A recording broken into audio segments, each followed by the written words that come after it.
Okey, jom kita bincang pasal satu topik yang saya rasa semua orang yang pernah pergi gym fikirkan. Pernah tak anda tertanya-tanya, apakah had sebenar badan kita? Kenapa ada orang yang macam sentuh besi sikit je terus jadi sado, tapi kita ni pulun habis-habisan pun macam perlahan je progres? Nah, dalam kupasan kali ini, kita akan bedah siasat sains di sebalik semua ni. Kita akan bongkar satu rahsia biologi yang tersembunyi dalam badan kita sendiri. Sebab kita semua nak faham badan kita dengan lebih baik kan? Terutamanya bila dah penat lelah dat gym tu. Jadi, jom kita mulakan. Ini dia soalan cepu masnya. Inilah punca segala perbincangan.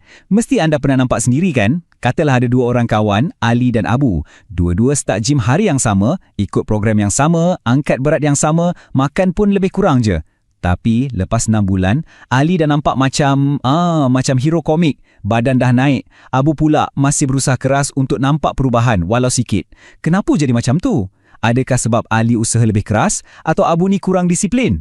Mungkin tak. Sebenarnya ada satu faktor lain yang kita tak nampak dengan mata kasar. Satu kod rahsia yang dah tertulis dalam DNA kita. Dan percayalah, jawapannya jauh lebih menarik dari yang kita sangka. Baiklah, jom kita selami misteri ni. Untuk faham kenapa ada had, kita kena faham dulu yang badan kita ni sebenarnya direka dengan sangat bijak. Cuba fikir macam ni. Dari sudut pandang evolusi, badan kita ni dioptimamkan untuk satu benda je, iaitu untuk terus hidup. Bukan untuk jadi ahli bina badan. Otot yang besar, yang sado, sebenarnya mahal tau. Ia perlukan banyak sangat tenaga untuk dibina dan untuk dikekalkan. Jadi, badan kita pun cipta satu mekanisme kawalan. Satu sistem yang berfungsi macam brek keselamatan yang tersembunyi untuk pastikan semuanya dalam keadaan terkawal. Analogi penghad laju atau speed limiter ni memang tepat sekali. Bayangkan anda tengah buat senaman, itu ibarat anda tengah tekan pedal minyak kereta sekuat hati anda nak pergi laju. Tapi walau macam mana kuat pun anda tekan, kalau kereta tu dah ada speed limiter yang ditetapkan pada katakanlah 100 km sejam, anda takkan boleh pergi lebih laju dari itu. Nah, dalam badan kita ada sejenis protein yang berfungsi sebiji macam tu untuk otot kita. Ia sentiasa memantau dan bila perlu, ia akan hantar isyarat untuk pastikan pertumbuhan otot tak berlaku secara berlebihan. Boleh kata, dialah pengawal kualiti semula jadi badan kita. Dan inilah dia. Nama saintifik untuk brek tu, myostatin. Kadang-kadang orang panggil GDF8. Tugas dia ni sangat spesifik dan sangat-sangat berkuasa. Dia ni macam polis peronda dalam badan kita. Dia akan berlega-lega dan bila dia kesan ada sel otot yang tengah syok membesar, dia akan datang dan hantar satu isyarat yang sangat jelas. Okey, dah cukup, berhenti membesar. Itulah maksud pengawal selia negatif. Kehadiran dia akan memperlahankan atau menghentikan terus satu proses. Dalam kes ni, proses pembesaran otot atau hipertrofi. Jadi logiknya jadi sangat mudah. Kalau secara genetik, tahap myostatin dalam badan anda tinggi, ini bermakna badan anda sentiasa menekan brek dengan kuat. Setiap kali anda bersenam untuk rangsang pertumbuhan, myostatin ni akan cepat-cepat masuk campur dan kata, slow sikit. Sebaliknya, kalau tahap myostatin anda secara semula jadinya rendah, brek tu macam longgar sikit. Jadi, dengan rangsangan senaman yang sama, badan anda akan bagi respon pertumbuhan yang jauh lebih besar dan lebih cepat. Inilah salah satu perbezaan genetik utama yang menjelaskan kenapa lain orang lain hasilnya. Okey, sekarang kita masuk bahagian yang paling best. Timbul satu persoalan yang sangat menarik kan? Apa akan jadi kalau brek ni rosak? Atau kalau brek ni hilang terus? Apa yang berlaku bila isyarat berhenti ni langsung tak ada? Alam semula jadi melalui keajaiban genetik sebenarnya dah bagi kita jawapannya. Dan contoh-contohnya memang sangat dramatik. Macam datang dari buku komik pula. Cuba kita fikir sekejap.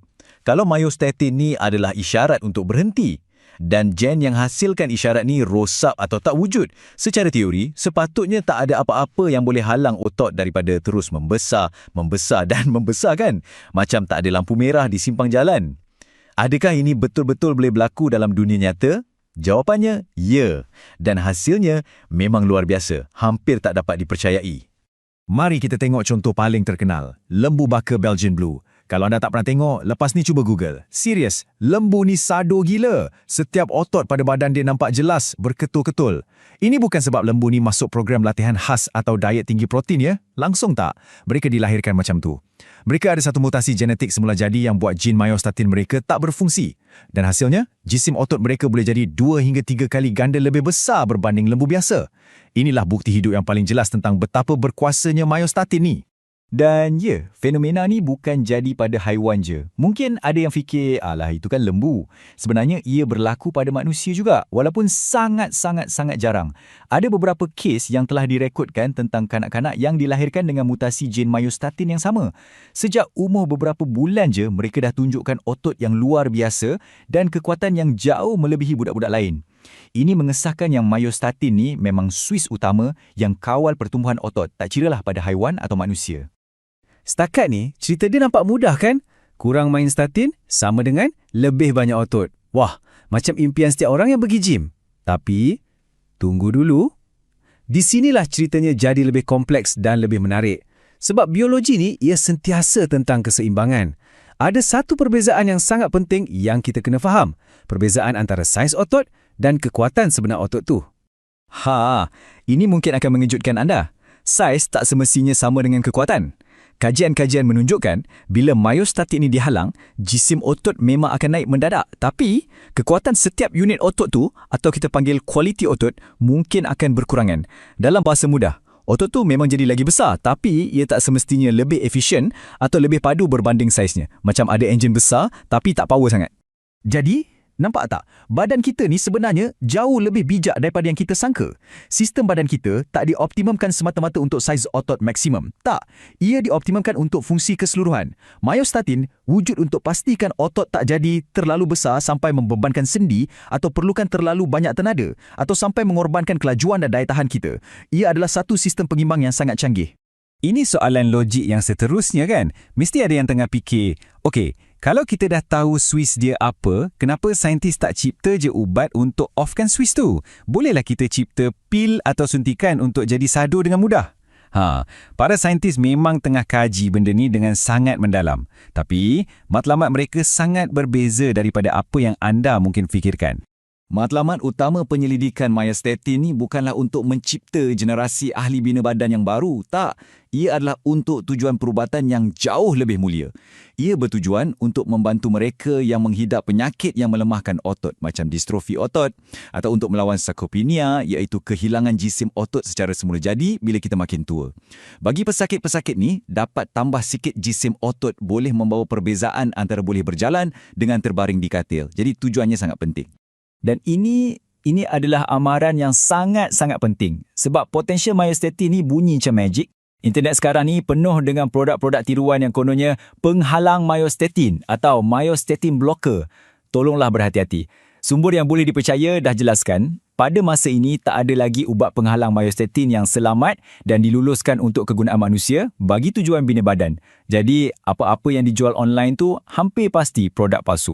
Ia cuma akan membazirkan duit anda dan yang paling teruk, berpotensi membahayakan kesihatan anda. Baiklah, kita dah lalui satu perjalanan yang panjang. Dari break genetik dalam badan, ke lembu super dan perbezaan antara saiz dengan kekuatan. Sekarang, jom kita simpulkan semuanya. Dekat mana kedudukan usaha dan latihan kita dalam semua ni? Apa yang lebih penting sebenarnya? Genetik yang kita warisi atau kerja keras yang kita buat hari-hari dekat gym? Cara paling senang nak faham macam ni. Genetik, ia tentukan saiz baldi anda. Ada orang yang dilahirkan dengan baldi yang besar, ada yang dapat baldi yang lebih kecil.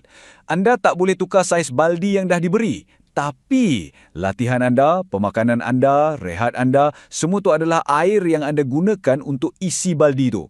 Genetik memang tetapkan potensi atau ceiling anda. Tapi, usaha anda lah yang menentukan sama ada anda berjaya isi baldi tu sampai penuh atau biarkan ia separuh kosong. Ini adalah mesej yang paling penting dan paling positif untuk kita semua. Jangan biarkan perbincangan pasal genetik ni buat anda rasa down atau usaha anda sia-sia. Sebab hakikatnya, tak kira apapun kad genetik yang anda dapat, latihan rintangan dan pemakanan yang betul tetap merupakan cara yang paling berkesan dan terbukti untuk jadi lebih kuat, lebih sihat dan lebih berfungsi. Anda mungkin tak boleh ubah siling genetik anda, tapi anda ada 100% kawalan ke atas sejauh mana anda boleh hampiri siling tu. Jadi, kita akhiri kupasan kita dengan satu anjakan pemikiran. Daripada kita bandingkan diri kita dengan orang lain di gym yang mungkin ada set genetik yang totally berbeza, apa kata kita fokus pada perjalanan kita sendiri. Cabaran sebenar bukanlah untuk jadi macam orang lain, tapi untuk jadi versi terbaik diri kita sendiri. Sains menunjukkan yang kebanyakan orang sebenarnya tak pernah pun menghampiri had potensi sebenar mereka. Jadi, persoalan itu saya tinggalkan untuk anda. Sejauh mana anda boleh pergi? Apakah ceiling sebenar anda?